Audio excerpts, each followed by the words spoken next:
the Lehman Brothers crisis came along, and it really, I think that was a really big turning point for many people in my peer group. There were people who sunk and never recovered. There were people who used the crisis to line their pockets to become the best they could ever be. And I learned that, you know, when there is blood on the floor, there's really blood on the dance floor, the vultures will swoop in. So it was a superbly dog-eat-dog world, and that really changed my perspective of corporate culture. I realized that people, yes, I was young, yes, I was a VP, which was at a very young age. I was given a lot of opportunity, but at the same time, I really started seeing the lack of emotions business leaders had against the backdrop of people losing their life savings to fraudulent deals, and really a lot of financial engineering. So yeah, you know, I think that was that point where I said to myself, how can I make the world a better place? All right, welcome everyone to another episode of the Jake Dunlap Show. We are very excited that you joined us. If you haven't tuned in, this is the show where we talk to celebrities, thought, and industry leaders to really discover their journey to success. I am super excited that you're joining us. This show is like no other. I can promise you that. You might laugh, you might cry, but you will definitely leave inspired and gain a whole new level of insight into those people that you follow, love, and admire. All right, welcome everyone to another episode of the Jake Dunlap Show, where we talk to leaders, innovators, entrepreneurs about their story and what helped them to get them to where they are today. Today's guest, I'm really excited to share her story. It's one that I think a lot of people are curious about. It's a story of moving around the world. It's a story of really starting to hone in on the things that matter most over their life, and working in big companies, small companies, living in London, Singapore, Australia, all over the map. This woman has truly been and experienced more than many of us will, and I think her story is definitely one that many will be able to relate to. So please join me in welcoming she refers to herself as an expert generalist, which I want to ask that first, an innovation specialist, Anne Chang. Anne, thank you for joining the podcast. Hey Jake, thanks for having me. So what is that? Before we're going to go back to the early days, but what is expert generalist? Tell me more about that. So it's kind of when I was growing up, I think a lot of people were talking about, should you specialize in something, or should you be an expert, or should you just, get a lot of general skills? And I guess one of the things that I learned was to really hone in on a lot of general skills. Getting a lot of business acumen, trying to see across corners, around corners. It's really, nothing that you would learn in school, but everything that you would learn in life. So I guess that makes me an expert in really general stuff. Well, but I think that's a really important piece. It's I think so often, and there's a lot of value, and I'm sure you can talk about that in going deep too, right? You get that kind of vein of strength or something, and then you go wide as well. Yeah, for sure. I think a lot of us fail to realize that there are so many things in life that you can really go deep into. Things that seem rather mundane, I've discovered through my innovation journey that there's so much to explore and innovate and reimagine in life, whether it's in business, in technology, in your everyday living, in food, and your activities of daily living. It's a question of how you want to frame things, and there's always a creative way to think about any problem, any situation, any solution even. I love that. I love that. So all right, we got ahead a little bit because we'll get to the innovator portion of this. So talk to me. So born in Singapore, grew up early years in Singapore, and this is, for context, this is the 80s, right? Yeah. So I'm sure Singapore was a little different than it is now. But what was growing up like in Singapore? So I was the youngest child of a mom and a dad. Of course, my mom was a corporate what we used to call a corporate raider. She used to walk into buildings and say, "I'm gonna buy this building," or she would go to across the world and buy companies. So in those days, in the 80s, where Asia was up for sale, literally she worked for organizations that were massive, and they, if I was going to, manufacture a plastic tableware, for example, they would own the shipper, the manufacturer, the chemical company, the retailer, and so she had a massive influence on me, because obviously she was that expert generalist. If you ask her about fertilizers and the chemical compounds, she would tell you right away what's the optimal chemical compound. Right. Or if you asked her about shipping rates, she would know about shipping rates. If you asked her about high finance and mergers and acquisitions, or merit syndications of deals and stuff like that, she was always this world of knowledge that I was always fascinated about. And then you have my dad, who's gone from a variety of work, mostly in the sales point of view, and it's a really different perspective, where he works for large companies, he sells their solutions, and you get mom who's just very diverse in knowledge. So it's been quite a journey growing up, and I remember tripping over to a variety of countries from a young age, from around the Asia Pacific region. Specifically, my mom used to live in Jakarta, Indonesia. Yeah. And I spent a lot of time when I was literally very young, and the Indonesian currency was very cheap, so to speak, and we would get many bricks of dollar bills, and we would go to the shops and we would say, "Okay, I just want to buy a dress. Here's a brick." Wow. Yeah. At what point did you realize that your mom was different? I guess it's like, too, as a kid, I mean, you're having these experiences, and I think as we look back, you have more of a, I guess, context. Like, was there a moment or two that stood out where you're like, this is like, okay, this is not like my other friends? I think it was. So I went to a pretty good school, and in hindsight, we went to that. My brother and me, we went to the school simply because it was near the house. But in hindsight, it was a pretty good school, and to be fair, we were more of the have-nots than the haves. But what we had more of was stories around the dinner table, which nobody could ever relate to. My mom going into the jungles of Borneo, tracking into the deep, building cities and towns, and building their churches and their schools, so they control the education and the religion. How cool is that, right? That's crazy, yeah. That's fascinating. But if you look at my friends, their dads and moms were executives at big companies, and they didn't bring their stories home. My mom would bring so many stories home, so it was always fascinating. I think the dinner table was always the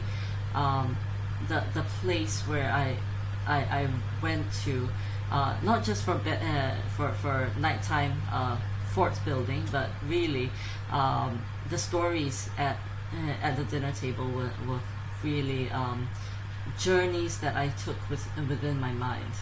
Yeah, I can imagine that as a child, like your mom's explaining how she went into the jungles of Borneo and and started setting up churches and education. So, and then trying to, I mean, at age 2, you're trying to like put this together. Like, wait, so you can control that? Like, what? You know, it's like Exactly. What, you're that God? yeah, exactly. It's like, so God, wait, and how I'm learning too. Like, you don't realize then later you're like, man, that is an aggressive move. But you know, hey, I get it. It's interesting. Yeah, there's so many great '80s movies about like the corporate raider culture that, you know, Wall Street and a bunch that I kind of picture your mom on the other side, just like going in and doing all these deals and shipping and all these things. So that's pretty crazy. Yeah. And then what about like what kind of student were you as you were growing up? You know, as you went into you know secondary school, and you know what was school like for you? So I think I was the proverbial late bloomer. So I never knew that I had learning disabilities until a very much later age. I took in information in a very different way, and I think you know, it was not until I was quite close to adulthood that I realized, hey, you know, I've got Asperger's, and I was diagnosed by an actual doctor. But growing up, it was difficult to be number one without parents at home to, you know, enforce a sense of routine and discipline. So I acted out a lot. So I pity my brother. He was the guy who was on the straight and narrow, and I was that kid with my. You know, we used to go to church, and the people at church would look at me and say, "Oh no, here comes the devil," and so it was always really difficult because I was my church buddies would in those days they had to peel me off the walls in their own words. And so again, so did that make you? I guess it's interesting, you know, again, when you grow up with a family where you've got, you know, that level of success, but again, they're gone quite a bit, and you're kind of figuring it out. Like you said, your brother's almost, you know, the proxy there. You know, obviously, though, I mean, you do end up, you know, going to London School of Economics, you know, which is obviously not a, you know, a slouch of a uni to attend. So was there a period when, you know, kind of things started to come together, like around that time before college? You know, like what was that kind of transition like for you to then maybe figure some of these things out and excel? So I'm somewhat embarrassed to say that, you know, I didn't figure education out until my postgraduate degree. I think how I actually got into the LSE was purely by a stroke of luck. I'm happy to share this. The story was I flunked out my A levels. So in the Singapore system, it's the British system, and you go through the GCSE. And I flunked out of my A levels, and my mom predicted that I would flunk out. And typically, what you have to do is you have to wait a year and take the exams again. However, my mom found a kind of a loophole in the system and predicted that I was going to flunk out, and therefore registered me for the the mid-year GCSEs, which I actually passed and got myself into school without waiting a year. I managed to get in, and you know, I acted out in school a lot. I had a little bit of an argument with my economics professor, and literally said that specific economic theories did not make sense in today's day and age, because, you know, ceteris paribus, which means all things being equal. The problem was all things were never equal, and why would you make such an assumption in economics? So anyway, so that was more of a philosophical argument which I had with my professor. I managed to get out of school unscathed. Probably wasn't very engaged as a student until I got out to the real world, and that's when I realized that if, you know, everything you learn in school was completely irrelevant in the real world until you make learning come alive for yourself. Yeah.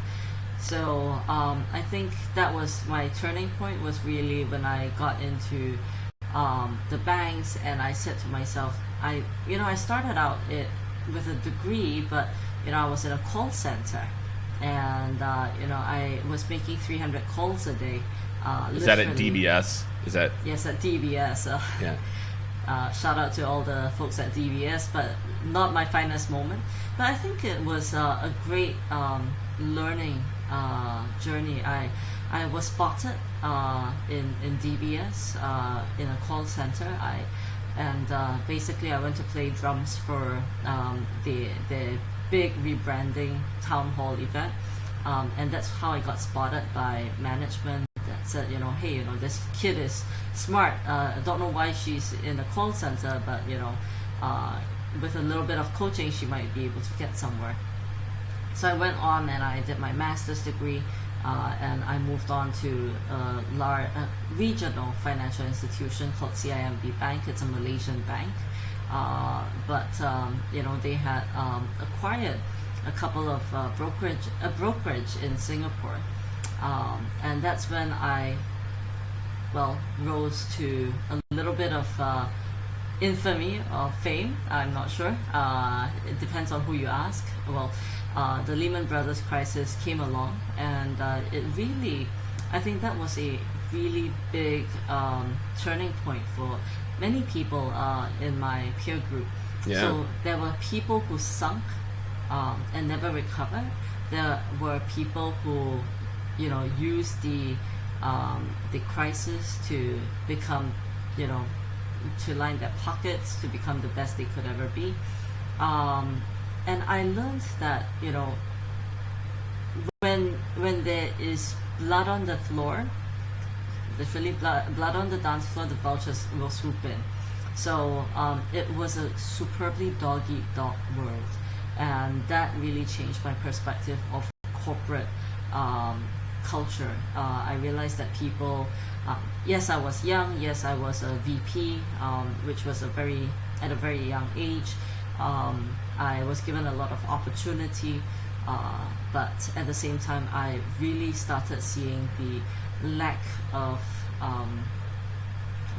emotions. Yeah. Business leaders had, against the backdrop of people losing their life savings to fraudulent deals, and really a lot of financial engineering. I think that was that point where I said to myself, how can I make the world a better place? And I just left the financial industry, in a sense. I did work for an insurer thereafter, but I went into education. I started my first startup. I sold a couple of startups in the small e-commerce. In those days, e-commerce was non-existent in Southeast Asia, so I sold my first startup. I then went on to start Startup Nation, which was my first true claim to fame. Yeah, and did you, I'm also interested, just going back, how did you get into, or I guess maybe was it just like the path you thought, like getting into finance, right? Like, was it just like, well, I guess this is what I'm supposed to do, is like go into finance and get one of these banking, finance type roles? Was there something about finance that interested you, or was it something you kind of fell into? Yeah, so I come from a very Asian family where, if you're not a lawyer, a doctor, an engineer, you're a failure, right? So there's this meme on the internet, which is what it means to be an Asian child. And it's true. So I came from a family where I was the first generation of university graduates, at least between my parents. They were both not university graduates. So when it came to the time to choose my major, my mom went, "Do you know what you want to do?" And I went, "No." And she said, "Okay, go do finance. At least it's a skill which you could, it's transferable skill. You can use it in a variety of industries." And my brother became an engineer. So I guess we both didn't really choose our path, but looking back, that was a really, really smart thing for my mom to have done, because today, that skill has saved me from so many really bad situations. And people should know too, and again, I think talking about whenever you went to get your master's, you get your MBA and your master's in engineering as well too, which Yes. I feel is just like, wow, like how, like, and again, maybe it's to your point, you're like, well, look, I got the business finance, I've got engineering now, it's like, I'm all set. But I think to your point too, when you talk about expert generalist, how that helps to develop both sides of your brain, and how that helps you to kind of get just totally different perspectives, again, as you're looking, from a business lens, right? But able to understand, again, so project management and other things that go into it. I think it gives you that kind of well-rounded, or at least, like the beginning of that well-rounded experience of just really having a more holistic view about how things fit together. Yeah, for sure. I think what I really gained from my master's in engineering was that ability to think from a process point of view, and it helps me break every insurmountable challenge into little bite-sized chunks, and that also helps you to see every challenge as an opportunity, and the greater what I call the development area or the weakness, the greater the opportunity. So we should actually kind of like shitty days. That's right. Unfortunately, that's how life works, right? It's like we only learn from those days, right? It's like it'd be nice if we only learned from winning or something, or from success or lack of failure. And I can relate a lot to kind of your journey too. I took 5.5 years to get my undergrad. I took my sweet time, again, not really paying attention, and then I got into the real world, and then I had very similar, then when I went back to graduate school to I can really resonate. It's like, I'm like, I want to learn. Like, I'm here to like absorb. And, it's like you needed that. I needed that real world lens before I came back to it. And like you said, now, I came up in a sales background, and you get a chance to just interact with finance, software engineers, VPs of operations. There's just so much learning that happens as a part of this. And then even for you, so you go through these kind of corporate roles, right? Then you go to Singapore Management University, and you're there. Like you said, you found Startup Nation there as well too. But then you go back into some finance. You kind of go back into, and I'm guessing these are kind of not huge companies at the time, but Global Eye, you leave for a little bit, come back. What was that kind of pull back into the, kind of compliance, operations, risk role? It sounds like, and again, as you're still kind of doing some entrepreneurial things on the side, what was the move back into finance? So that was kind of a blip for a moment. I would say that while Startup Nation was starting to grow, I was very blessed by with the opportunity to work with Tim Searle, CEO of Global Eye. Now he helped me to learn a lot about myself and my weaknesses. He gave me opportunities that I feel that perhaps I was not ready for, but he threw me in the deep end of the ocean, and I was good at the work, but what I was not good at was my my people skills. And you can be so good at the work, and you just piss everybody off, and nobody wants to work with you, and everything just falls flat, right? So that was a good period of my life to learn about how to deal with other people. At Startup Nation, then I left Global Eye and some of the investment banking, High Tone International, and the rest. And when I had left them, I started to grow Startup Nation to a pretty sizable company. At that point, I believe our assets under management hit 200 million, and that was kind of unheard of in Southeast Asia. Today, you can get $1 billion valuations, but in those days, $1 billion fund, the first one was out of Silicon Valley, and the second one was out of India. So nobody had seen billion-dollar valuations of investment funds at all, let Right. alone valuations. So that was that first rise to fame was through Startup Nation, where I learned to really manage people, manage investments, help people to grow. And I believe my biggest specialty that I had was helping startups to get early adoption, to go into business, get their first dollar, and scale that first dollar into a recurring and sustainable income. I love that, as opposed to just growing it into raising more money, and that Exactly. and raising more money becomes the bar by how you judge success versus did I build a business that may not be profitable on day one, but is actually capable of being profit. Yeah, for So sure. I can get down with that. And then the cool part is, and I'm going to link to your LinkedIn profile too, and like a couple other links that we have, just because I think people will get a kick out of just like seeing there's so many different, kind of entrepreneurial. You also started your own like design firm, your own clothing firm. Like tell me a little bit about that. Like again, like as you're kind of exiting that, you're just getting started or getting ready to get started with Supercharge, and you've done some strategic partner work, managing director work, partner at a venture capital fund in Malaysia. But you also start your own clothing line. So what was the impetus for that? So I think I started Cheng Designs when I was consulting at the Young Presidents Organization, YPO. Now, the one thing about YPO was that it really embraced your strengths, the different and the diversity of skills that a person brings to the table. And I realized when I was at YPO that I was a pretty creative person. Coming from risk and legal and finance, you never think of yourself as a person who would be right. Creative, a person who draws, who paints, and those were things that I used to do when I was a teen. So I used to do a lot of paintings. I used to write music and write poetry and write plays.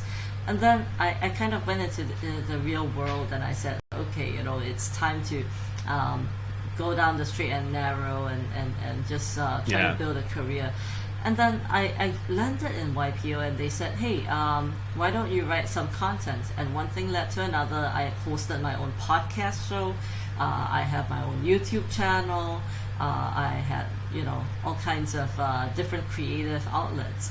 And it really brought back that reality that deep inside of me, there's this really creative animal which I've been locking up for a long time. So why that clothing line came to pass was really I used to go to the YPO events, and people would look at my jackets and my suits and go, where did you get that? And I would be, I made it, I designed it. You did what? And so everywhere I would go, whether it's the cafeteria or the Starbucks down the street, people would go, holy shit, that is a beautiful jacket. I love all the detail. And one thing led to another, and people would start saying, hey, would you make me a shirt, or would you design a jacket? How much does it cost? And I did it out of passion more than anything else. Yeah, like you said, the creative outlet. Yeah, exactly. I love it. And then so again, you're doing a lot with YPO too. There's a lot, like you said, podcasts. There's a lot of other cool accomplishments you had there, and you but then at some point you decide on Supercharge, and what was it about this idea, or what was it about this concept that, and feel free to talk a little bit about Supercharge and the work that you all are doing around AI, but what was it about this that you're like, this is my next chapter? This is what I'm excited to really build and see through for a long time. So I think I think my life has been classified into three major parts. So, or rather, my career has been classified into three major parts: the time that I was finding my feet, and then when I was discovering the world. So I was finding my feet in finance with the financial institutions, and then I started to discover the world of innovation that really started to excite me. And I think this is kind of the coming home part of my career. Supercharge Lab was I after was working at with YPO, I learned so much about leadership. I learned a lot about servant leadership, and I think that was one thing which I am very proud of. My experience there. I think at some point I decided that we were going to leave YPO. My heart was always in owning something that I built from scratch. Right. YPO was a good place for me to learn something, but I think it was a blip in my entrepreneurial career. So I started the company, Supercharge Lab. The honest truth is, when I started Supercharge Lab, I did not know what I was doing. I just said, if I could understand why people did what they did, wouldn't it be awesome to really help people do better, to perform better at their work by understanding why they do what they do, their behaviors, the psychology behind their behaviors, the triggers that made them do what they did. And so I kind of stumbled into Supercharge Lab, and over the past 2 years we've started building, and I never think we will ever be done. I think we've built several algorithms and APIs that predict human psychology and behaviors. We classify this as cognitive AI, essentially the use of artificial intelligence to understand human behavior and human psychology. So I stumbled into it, and of course, as with everybody else, I think I came into artificial intelligence with that lens that, oh no, here comes artificial intelligence, it's going to take away all the jobs. How do we know that artificial intelligence can ever be used for good? But it can, and I've discovered that building a moral compass around the company is important. So all those experiences, from the Lehman Brothers crisis to learning from the world's best leaders, to learning about myself and my weaknesses, all culminated in this learning about how to build an ethical form of technology to help people be better and do better. Yeah, let's talk about that, because I think AI is one of those topics that probably for a lot of people, it's something we hear about for a long time, and there's the difference between, like you said, cognitive AI or machine learning, and there's all I think a lot of misconceptions or ideas of what is it. And one of the things we were talking about before we kind of really got kicked off was this idea of ethical AI.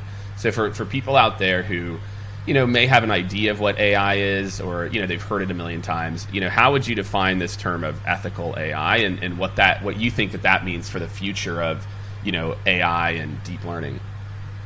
So when Google started out, they had a motto that said do no evil. Yeah, do no evil. Yeah.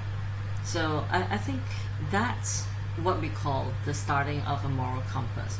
Of course, today Google doesn't subscribe to that anymore. But the reality is, if you start a company and you start building technology, and it has the ability and capability to really change the world, then you have a moral obligation to ensure that it doesn't change the world for the worse. You have the moral obligation to always build a vision of your company and the vision of your solution to make mankind and humanity a better place. So I think with ethical artificial intelligence, it's just simply ensuring that your tech is built and used and audited to ensure that it does not make the world a worse off place. And what do you feel? I mean, what do you feel is the delta, right? Like, meaning, if I said, okay, there's what's happening over here, because again, I think a lot of people don't know. Meaning, like, you know, they know that Facebook and Google and these companies are using these algorithms and using our data to, you know, do some things that people would say would be unethical on the other side. But where do you draw the line? Like, where do you, and maybe even as you think about your own company, between this is for the good, you know, their opinion of what's good for people, you know, and versus that, you know, the ethical lens versus, you know, things that are kind of the black and white versus the gray. Because I think with this idea around AI, there's a lot of gray too about, well, hey, if I can use your data to make things more relevant for you, like, is that good? Is that bad? Right? Depends if I know that you're using my data. So, like, how do you think about some of the nuances in what you're developing and how your you know, organization with Sigmund and the work you're doing is about making things like ethical or not, and like what does that line look like for you? So I think there's always so much you can do. Now we audit every single customer that comes through our doors. We ensure that we are, you know, we don't support specific types of companies which will not, you know, propel humanity forward. We also ensure that, you know, the use of our solution isn't propagating it isn't furthering a, well, evil cause, so to speak, or a unethical cause. So, for example, we've actually turned away several customers recently, specifically because we realized that they are not helping people become better people. In fact, just yesterday, I had a lady who said, I would pay you, you know, a whole bunch of money, and, you know, money is always attractive, right, from a sales perspective. But we realized that the company was trying to procure more customers into kind of a Ponzi scheme, and we cut that, we shut that down quite quickly. So there are certain processes and safeguards that you can put in place to ensure that your company doesn't, you know, go over to the dark side. But that's never going to be completely 100% preventable. So it's number one about setting up the vision in the right way, and aligning everybody in the organization in the right way. If you have a moral compass, ensure that it's carefully spelled out and communicated across all levels of the organization. Then it's about managing and auditing things that come into the company, and from time to time, always monitoring how you're doing, having a yardstick and a measure of where you stand in the world of ethical AI. And where do you, I mean, again, so as we, you know, I've got a few more questions here, but you know, where are we headed with this, right? So when you think about this part of AI, and again, this has been a 2+ year journey for you as well too, like you said, from kind of starting to getting, you know, deep in it. Where are we headed with AI? Like, where are we headed, and especially this concept of ethical AI? You know, whether it's, you know, here in the U.S. or overseas, like what are some of the trends that you're excited about, and maybe trends that, you know, make you nervous? I think what is scary, at least what I think is really scary, is that there are people who are in power, who are trying to regulate artificial intelligence for their own purposes. So you don't know whether, I think sometimes they say that they know better. For example, there are several books that have been written about forming a commission to regulate artificial intelligence and the use of artificial intelligence. And then you read the profiles of these people, and you get a little bit disillusioned, right? So they are people who are CEOs of large technology companies, and if they I mean, look, if you've seen the commercials, right? I think we all know, like, we've seen the commercials of the companies that are pushing for regulation. Exactly. And so you're saying, okay, I built these AI and I am going to be the guy who writes the law. So they become the law. So that's not very very encouraging, because you see that there are people who are driving propaganda that AI needs to be regulated, but they are trying to use it for their own power trips. So that's not encouraging. But then again, there is a huge movement and a growth of organizations out there where artificial intelligence is becoming so democratized and so accessible to multiple organizations now. Predictive analytics is becoming more and more accessible and democratized, and it's even cheap. For example, I mentioned on one of my podcasts that it cost me $16.84 to predict the outcome of a marketing, the elasticity of a marketing initiative to a 98% accuracy. So it cost me less than $17 to run an entire machine learning program. So I'll say that there is hope for a lot of us, because with a larger and larger group of startups building ethical AI applications across all kinds of use cases, I think this would actually be a great boon for society, because competition makes things better. Well, yeah, and I think to your point, and I've got a follow up for that. We're seeing it too, that there are many more companies that are taking this lens of the mix between profit and vision and purpose, and I think those are the types of companies that you're talking about that see these challenges and have the people talented enough to solve these challenges, but also realize maybe there's a different way that's not just always about serving better ads. And maybe that's what question I have. Here in the U.S. in particular, right? If you look at globally, EMEA with GDPR, Canada, Australia, many other countries have much more strict regulations around like collection of personal data. How do you see that evolving in the U.S.? Do you see us going that way? I keep waiting for it to happen. It's just like, you eventually say, okay, so at what point will this happen? And obviously there's a lot of people lobbying on the other side that want none of that we should just cookie everybody.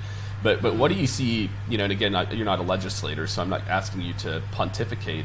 I think it's more about what does your gut say? Like, what do you think from what you're seeing and conversations you're having about the U.S. adopting some type of stricter regulation? It just feels like it has to happen, but it just keeps not. Well, let's look at what happened in Europe, right? So there was a lot of lobbying, there was a lot of legislating, and essentially the GDPR regulations came about. But what happened after that was fascinating. Well, all these organizations started getting regulated about the way they use data. The people who are lobbying for all these regulations, they were lobbying for them for the greater public, and the greater public did not care. Right. The greater public did not care about how the data was being used. They did not care about taking that data back from the hands of big almighty organizations. They did not care. Nobody, yeah, sure, I'll give you that maybe half a percentage of people call up and say, hey, remove my data, but really nobody cares. Nobody actually talks about the actual take down my data. Yeah, there's a bunch of lawsuits early on. I remember right when it passed, there were a bunch of different lawsuits, but I agree. It's like I haven't heard really anything in the last few years, like year or two. Yeah, exactly. And so what if it gets legislated in the US? So what? Do people really care? We already have so much technology which is able to tell you who's a telemarketer. People would rather go down the path of least resistance. So I'll just hit no or reject on the phone rather than calling out the company that called me and say, remove my number. Yeah, that's interesting, right? It's like, will people do it, or will you just click the accept anyway? the accept all. I guess that's a really good point. Is like, even if we do, and eventually, will it actually curb what it may or may not be doing? So do you, I mean, it's kind of wrapping up now, what other trends or what other things are you most excited about, whether it's for you personally, any projects or things that you're working on, or for the industry as a whole? Yeah, for sure. I think right now we're working on building predictive analytics using psychological AI. So by predicting what you're going to think in the future, that's kind of pretty scary in a sense, because a lot of people say, what if you can predict how I will respond to specific ads or specific applications of mortgages and stuff like that. Being able to understand how people will respond to different types of information at different stages of their life would be really fascinating. But at the same time, it's very scary, because you think that you're giving too much power to technology. The reality is, if it helps to make your life better, it shouldn't be that scary. So I think there's going to be a lot of interesting technology coming out of artificial intelligence in the next couple years, and we all need to play a part in designing what the future looks like for all of us, instead of saying, nothing's gonna change. Things have already changed, so it's really about managing that change. I love that. And so we'll put some links into for other ways for people to get involved as well. So, Anne, I want to thank you. I think this has been again, your journey, I think, is a pretty amazing journey for a lot of people out there, where kind of the different paths that you've taken to, like you said, that you broke your life kind of into those steps, and where you're at now. And I think even some of the things we've been talking about for the last 10 or 15 minutes, I think are kind of in the back of a lot of people's minds, but either they've kind of taken the fear-based stance. It's like, oh my gosh, it's all bad. They've just watched Terminator too many times. Or they're somewhere in the middle. And my hope is that by hearing you talk about it, someone who's on the front lines with this, it will help everyone understand to one, if they want to get involved, how to get more involved, but also even just being more mindful about how where you do business, how websites and things that you interact with, to make sure that they line up with where you stand ethically as well. Yeah, for sure. I love it. Well, Anne, thank you so much for joining us. As always, we will put a bunch of links in the show notes for this one, just so some different places you can go learn more about Anne and some of the ethical AI things that she's talking about as well. And everyone else, make sure subscribe. Make sure you hit the follow button and download this episode, and stay on top of the current episodes coming up with the Jake Dunlap Show. We just launched a Monday quick hit 5-10 minute episode that a lot of people are loving already. So thank you everyone for tuning in, and we will see you next week on the Jake Dunlap Show. All right, thank you so much everyone for tuning in to another extremely fun and interesting episode. I thought it was fun and interesting, so I hope you did too, of the Jake Dunlap Show. Really great, just breaking down everything that makes people who they are, the success, the trials and errors, and I hope that you enjoyed it as much as I did. Make sure to subscribe on your favorite platform, and make sure, more than anything, to go over to jakedunlap.com. That's where you're going to stay up to date on all the latest guests, additional details, prep notes. We're going to be sharing everything on jakedunlap.com. So go ahead, go over there. You can subscribe there as well too, and we will see you next week on the Jake Dunlap Show.